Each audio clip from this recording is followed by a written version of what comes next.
Welcome to the VeVeVerse. When you first arrive, you'll be taken to the lobby, where you'll find all the showrooms you've created or have been shared with you.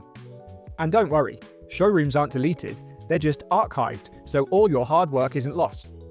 You can create a new showroom by giving it a name and selecting the template you want to use. As the space loads, you'll see this navigation tips panel, which tells you how to navigate the space with your keyboard and mouse. Let's run through the basics. Use the WASD keys to move left, right, forwards, and backwards, or you can use the arrow keys. If you hold Shift, you'll move at twice the speed, which is handy if you need to cover some ground quickly. Use the spacebar or E to go up, and Q to go down. You can also rotate the camera by holding your mouse. Now we're moving, let's have a look at these toolbars. In the main menu, we alter our audio and video settings, and we can change our graphics performance.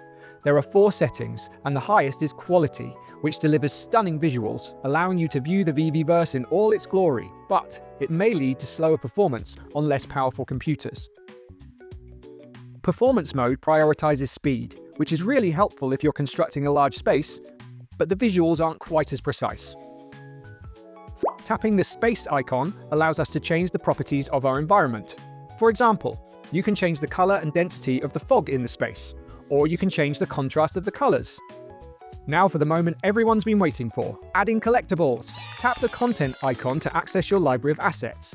This includes your collectibles and comics, along with simple shapes, lights, and even vegetation. Just click on the asset or assets you want to add, insert, and find a nice spot for them in your space.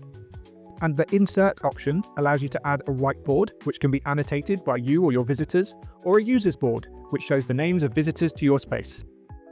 There are lots of different ways to navigate the VeVeVerse, which can be found by tapping the Controls icon. You can walk or fly in the first person, or you can use flat movement, which means you won't leave the ground if you look up and move forward. You can also use a third-person view of your avatar, which can be made closer or further away by scrolling on your mouse. And you can view your spaces from the top, front, or side. Thankfully, you can reset your position if you get lost or stuck. By pressing the Tools icon, you'll reveal this toolbar to the left, which gives us lots of options for editing and interacting with our assets. If you've selected the Explore option, you'll be able to navigate your space without accidentally moving anything. This is particularly useful if you've been invited to a showroom where the owner hasn't locked their assets in place. Interact allows you to select an object or part of an object, which is handy if you're editing a VeVeVerse showroom, for example. If you select Move and click on the asset you want to manipulate, these transform tools will appear beneath it. Hold down the green square for flat movement, hold the arrows to move the asset along the X, Y, or Z axis, rotate with the green circle, or adjust the scale with the white box. You can also draw onto simple shapes if you want to personalize them, or annotate them by adding text, in case you want to leave a note for your visitors.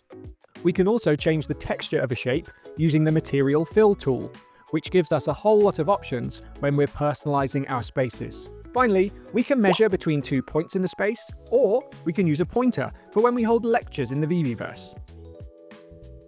If you're not sure where you've placed a collectible or shape, you can highlight them from the Object List view, and we can make further alterations to the properties of our assets by selecting their Properties menu, which can also be found by right-clicking an object.